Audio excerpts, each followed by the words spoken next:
करते हैं। बोलो बांके बिहारी लाल की जय।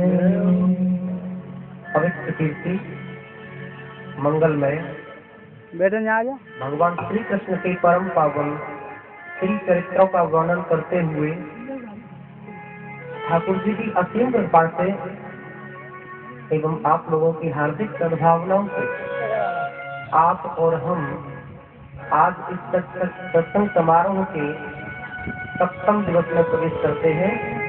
श्रीमद् भागवत जी की दिव्य स्मृति कथा का आज 7वां दिन है, अंतिम दिवस है।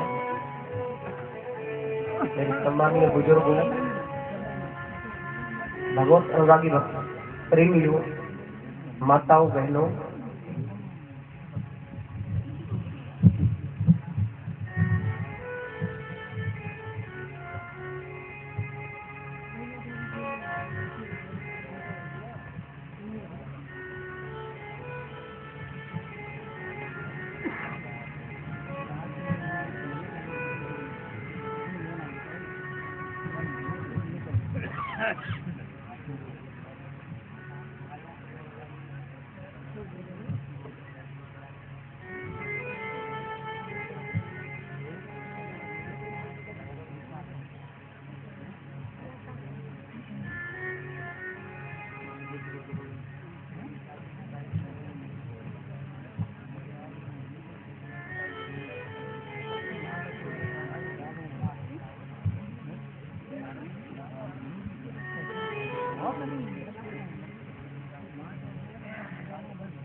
हमारे जो तबला वादक हैं पंडित जी महाराज सुमीर जी, उनके पिताजी की तबीयत थोड़ी ज्यादा खराब है,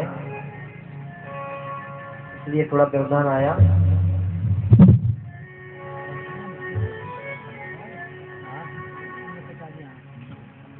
श्रीमद् भागवत जी के अनुसार कल तक सबसे पहले आप लोगों ने श्रवण किया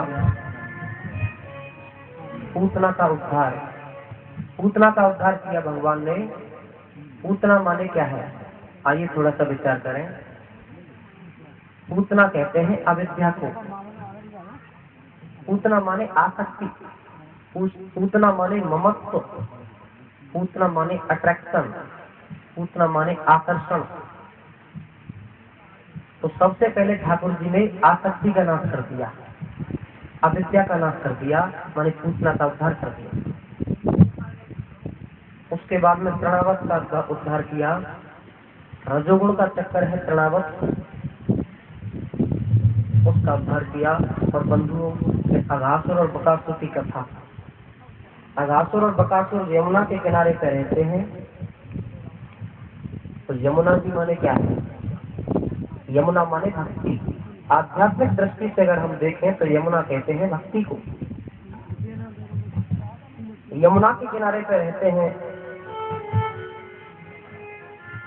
और अघासुर भक्ति में जब अघासुर आ गया, अघासुर माने अंधश्रद्धा, और बकासुर माने पाखंड, बकासुर माने दंगबाजी, बकासुर माने चालाकी, बकासुर माने नाटकबाजी, बकासुर माने धूर्तता। भक्ति में जब पाखंड और आडंबर आ गया तो भगवान ने भक्ति को शुद्ध करने के लिए पाखंड का नाश कर दिया। अंधश्रद्धा और पाखंड का नाश करके और भगवान ने भक्ति को शुद्ध कर दिया, माने यमुना को पवित्र कर दिया।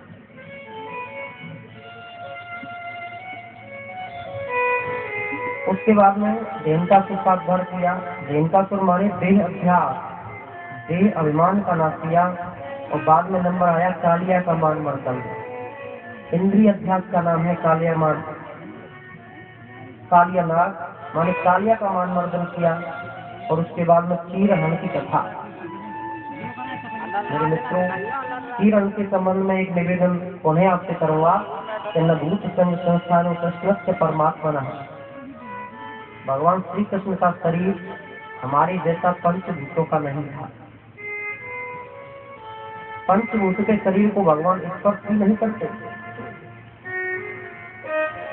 और फौजदार जी ने तो यहाँ तक लिख दिया, हनुमान प्रसाद फौजदार जी ने यहाँ तक लिख दिया कि अगर कोई भैया भगवान के शरीर को पंचभूतों से निर्मित मानता है तो उसका तो चेहरा भी मत देखना, अगर चेहरा गलती से दिख भी जाए तो कपड़े सहित स्नान कर लेना, क्योंकि कन्हैया का शरीर दिव्य है, अलौकिक है, चिन्मय है, चिन्मय है। और कन्हैया कहते हैं जिसने मेरे जन्म और कर्म की दिव्यता को जान लिया वो प्राणी फिर धरती पे लौट करके दोबारा नहीं आता, वो मेरे परम धाम को चला जाता है, वो मुझे प्राप्त हो जाता है। उसके बाद में गोवर्धन की कथा। तो गो माने क्या है? गो माने इंद्रियां, गो माने बाणी, गो माने गैया, गो माने सरस्वती, लेकिन इस जगह पे गो का अर्थ है इंद्रियों, इंद्री। तो इंद्रियों का वर्धन माने गोवर्धन की कथा। इंद्रियों को रोकने से, इंद्रियों का दमन करने से, समझाने से, भाई लाला इस काम को मत करे, भाई ये गलत काम है, इससे तेरा यश स्त्री सब जाता रहेगा और ये तुझे शोभा नहीं देता। माने इंद्रियों को दमन करना ही गोवर्धन की लीला है। और उसके बाद में महाराज की कथा हुई।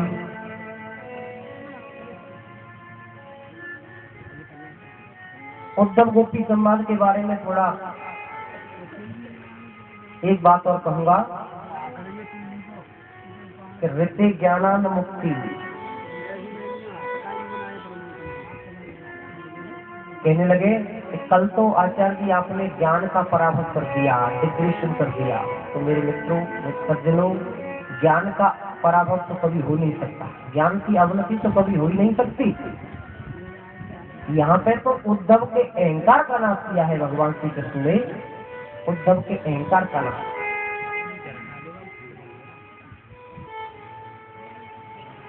ज्ञान का कभी पराभव नहीं